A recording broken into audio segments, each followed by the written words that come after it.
Ayun, shoutout guys. Magandang gabi sa lahat. Welcome to my YouTube channel, Rosel's TV. Eto guys, no, nagsalita na itong isa sa dalawang sponsor na nag-set up dito kay Biancy saka kay Kalinga Pedo. Ito yung nakaraang issue na kumalat dahil na rin sa mga maling kwento ng mga nagla-live, 'di ba? So, pero bago ang lahat, pakisuportahan po muna ang ama ng Kalingap, Kuya Bal Santos Matubang, Ate Edna Vlogs at Kalingap Ram.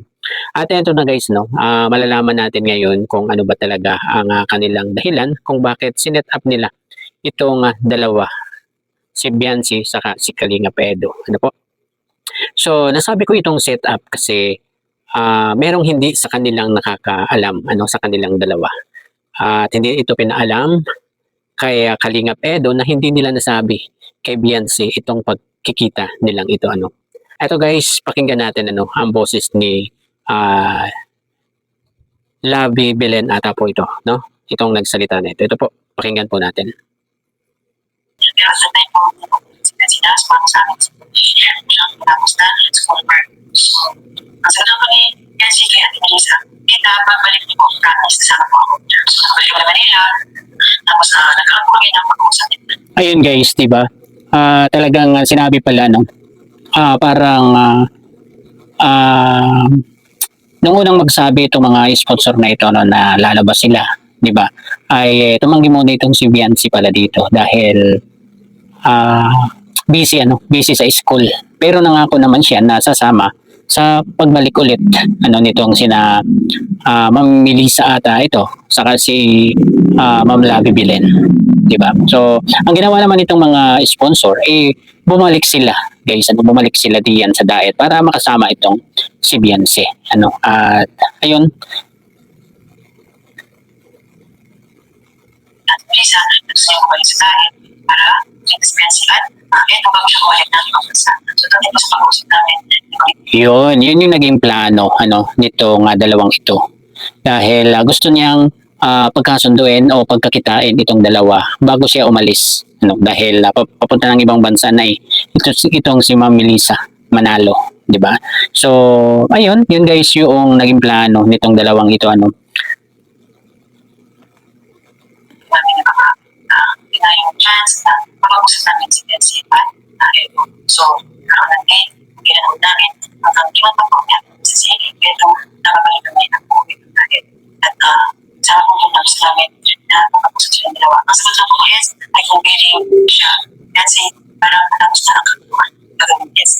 Yun guys, nagpaalam pala itong dalawang ito kay Eds. So, ibig sabihin, alam ni Eds na may plano itong dalawang ito na pagkakitain sila. Pero may sinabi si Kalinga Pedo dito na kung willing itong si Biancy na makipag-usap sa kanya, papayag siya para matapos na ang lahat, para mawala na yung mga issue na kumakalat sa kanila, di ba? So, ayun, payag naman si Eds kung ganun, kung alam nitong si Biancy, no? Ng 7, kung sino mo na kung sa akin kasi nakalanan ng klase, natitira at mga kapatid.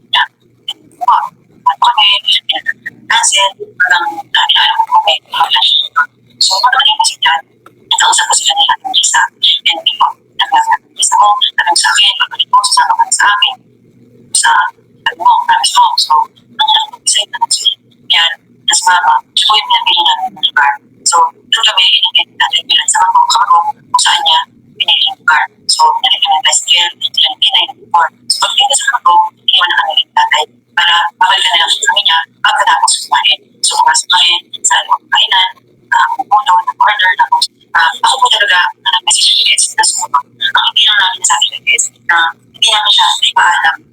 Yun, doon guys, ito talaga yung totoong nangyayari dito. Hindi pares doon sa mga kwento-kwento, tulad ng kwento ni Redsay na talagang masyadong exaggerated, talagang fake news o maling kwento. Ito nga nangyayari sa kwento ni Redsay, mas malapit-lapit pa nga yung kwento ni Erwin, diba? So, ayun guys yung nangyayari,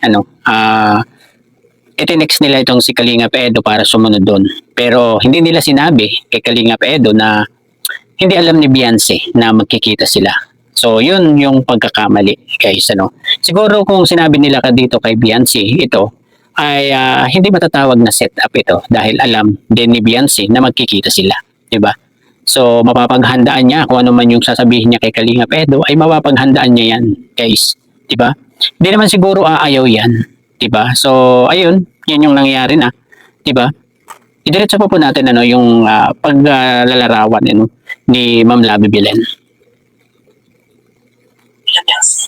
Ang dumating ko si Eds, pasok ko sa labesa ko sa kanya doon, pinamusta ni Eds yan, at pinag-ausap ko sila, pero pilit na kinukuha ni yan siyang susunod ko, kahit tinay. So, Ayun, no, 'di ba? Pilit na kinukuha ni Beyonce yung susi ng motor kay Tinay. So, nabigla talaga 'yan, guys. Nabigla talaga itong si Beyonce doon sa pagkikitang 'yon. Kaya ganun yung naging ano niya, naging action niya. 'Di ba? Siguro may kinatatakutan siya, ano? Hindi naman siguro si Kalinga Edo yung kinatatakutan niya, 'di ba? Siguro hindi natin alam, 'di ba, guys? Hindi natin alam kung ano 'yun. Dahil ando na si Kalinga Edo 'di ba? So, nabulaga siya, no? Nabulaga siya talaga dito si Beyonce, no? Hindi natin masisisi si Beyonce dito kasi ayun nga, 'di ba? Hindi niya alam na magkikita sila, 'di ba? ano na, kasi lumabas siya na sa mga loob sa nangyari. So, sa mga pamilya, hindi ko namin siya pinapayagan mag-drive. Kasi po, yung safety pa rin po, hindi yan ang minsan na. So, sinabi ko bakit namin ba yun, bakit nangyari yun, sinabi ko namin na sinabi ko talagang magkayos ko talaga sila na kahit hindi ko palibalik ang Etsy, hindi ko palibalik ang Lovepage, hindi ko palibalik ang pagkakabalik ang tanging gusto namin ay paayos sila. Ayun, malinaw guys ha. Walang ibang motibo itong dalawang sponsor na ito, ano? Kung bakit pinagkita nila itong dalawa, ano? Walang iba silang motibo, ano? Kundi pagkasunduin lang silang dalawa, no guys? Oh, maganda yung kanilang layunin, kaya lang mali yung kanilang pamamaraan, 'di ba? So, wala nang sisihan dito kasi ayun, nangyari na yan, guys, 'di ba? Nangyari na. So, move on na diyan sa issue na yan, ano? Yun lang po ang intention namin pala ng So, yun po, kung napakalma namin si Indian, gawaan yung tricycle nila, naligiran, at yun po, after po nung lumipad kami sa tabing dagat, malapit, and then ang particular, as well yung sa tickets. So, sa motor na po po siya, tricycles po, so wala po, at yun po kasi nung sinayang na barricade, na pwede po pansusunod siya sa off, sa tapat niya. So, isa lang po naman din nila parang na, yes, ganyan na, kahit anong mangyari, kahit yung matama ng iba, sabay siya, nagmamahal sa kanya, at nagmamahal sa akin. Yeah, so na kahit kailanman hindi nawala yung pagmamalasakit ni Kalinga Edo dito kay Beyonce, ano? Kasi hindi man lang natin napakinggan ano na nagsalita si Kalinga Edo ng masama dito sa ginawa ni Beyonce, 'di ba? So kaya hindi nawala ano yung kanyang pag-alaala at pag-aalaga dito kay Beyonce kahit anong nangyari, 'di ba? Full support pa nga siya dito kasi nanonood sa mga live, 'di ba? Todo ang pagtanggol sa mga basher din dahil nananawagan na siya sa mga sa iba, no? Sa ibang mga live nananawagan siya, nagbabantay sa mga live. So kaya hindi talaga nawala no yung kanyang care dito kay Beyonce, 'di ba? Mga tao nandun ngayon, na nakapalipas sa kanya, yun yung mga tao kasama sa kanya. Yun po yung pinakaramdam ni Yes, patay na yun din yan. Ayun, 'di ba? Yung mga kasama doon, yun yung tunay na may malasakit kay Beyonce, ano, na sana tumanim ano sa isip ni Beyonce na andyan pa rin yung mga tao na full support sa kanya, ano, kahit iwanan ng kung sino man ay andyan pa rin si Kalinga Edo, ano, na pwede niyang lapitan, ano, wag lang siyang mahiya, pwede niyang lapitan yan si Kalinga Edo. Sabihin naman kasi nila, may 5 stars kasi din siya. So, meron lang po nasabi si Eds na kinagalit mo plan, pinupusuhan niya, tumayo siya, mamalayaw sa motor, naka siya malayaw. So, sinundan at sinusumo pa rin Eds na para makapag-usap sila niya yung Eds. At marami sa rin yung magulungan, kung sa paligid, kaya nakita namin si Eds na yung ginawakan si Yan, sa gilid na boulevard para makapag-usap sila. Pero wala pang physical na nangyari or sakit na nangyari. Hanggang makarating sila sa gitna na kasada, Ayun, 'di ba? Maliwanag na walang physical na nangyari. Walang puwersahan, walang panghaharas ano na nangyari diyan. Ito siguro ang ating paniniwalaan dito, ano, dahil siya mismo ay nandun at sila yung kaharap nitong dalawa, 'di ba? Si Ma'am Labi Belen saka si Ma'am Melissa Manalo. Ano, sila po ang dalawa na sponsor na 'yan na talagang gumagawa ng paraan, ano. Hindi lang nila napag-isipan ng maayos dahil pangit yung kanilang naging paraan para pagkakitain itong dalawa or pagkasunduin. 'Di ba, guys? So, pinaalalayan parang kami, yes. So, wala akong harassment na nangyari.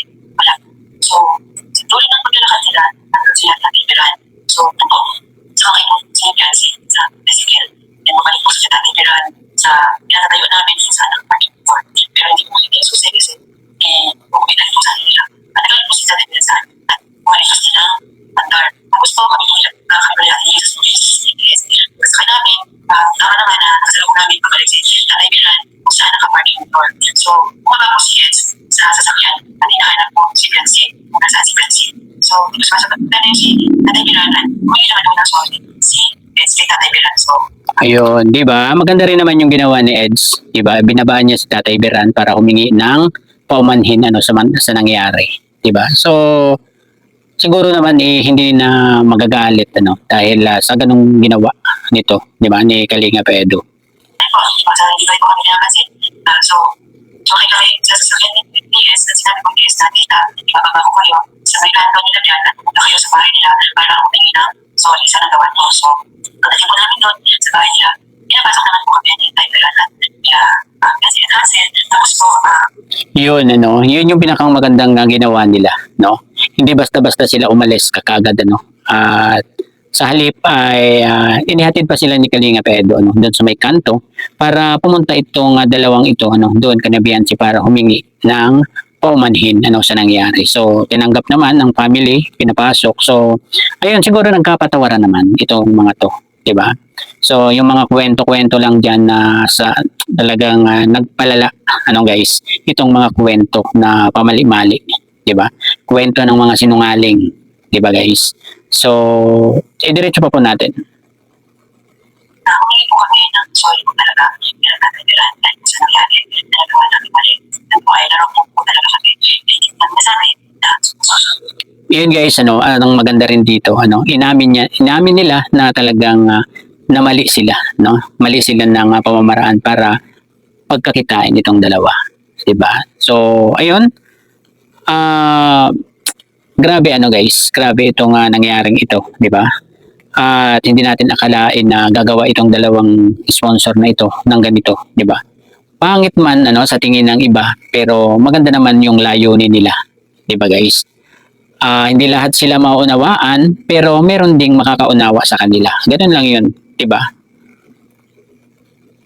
Susunod namin si Xbox sa So, yun po, nagkaroon na po ng napagawa naman po kami at hindi naman po nila natibiran. At kung pakiusap namin nila natibiran at Hansel, gusto namin po nila kausap si Beyonce para gusto nila humingi So, labas po nila Hansel sa kwarto at nagpapakita namin si Beyonce na nabila at ipagpagpagyan niya.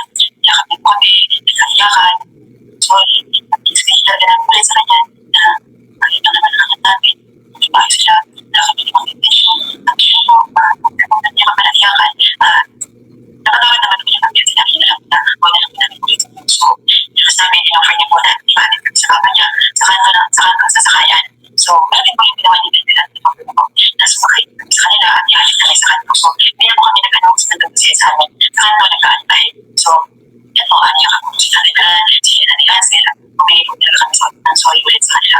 So, okay naman, pwede pa rin naman ako mag-balik doon. Yun ang maganda doon dahil sinabi pa nung mga magulang ni Beyonce na pwede pa rin bumalik itong si Ma'am Melissa at si Ma'am Labi Belen doon kana Beyonce. Ano guys? Yun nga lang, sabi ni Beyonce, wag nang mauulit yung ginawa nila, no, na pag-set up sa kanila.